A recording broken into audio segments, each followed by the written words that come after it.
শহরের প্রধান সড়ক ও পার্শ্ববর্তী সরকারি পরিত্যক্ত জায়গায় পার্কিং করে রাখা হয়েছে বাস, মাইক্রোবাস ও পিকআপ ভ্যান।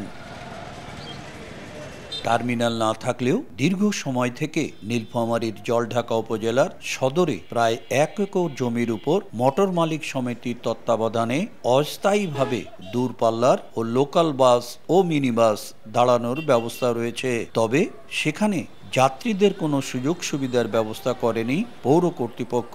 এতে ক্ষুব্ধ যাত্রী সহ যানবাহন সংশ্লিষ্টরা।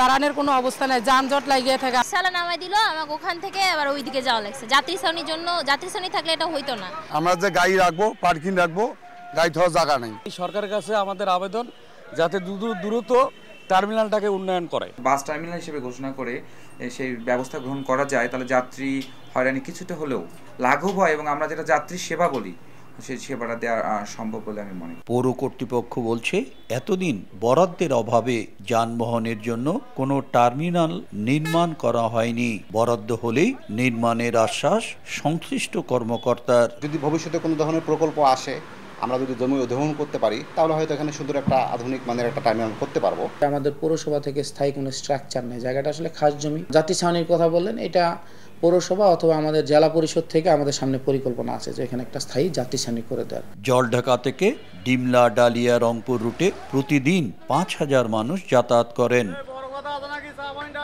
শাকির হোসেন বাদল, সময় সংবাদ, নীলফামারী।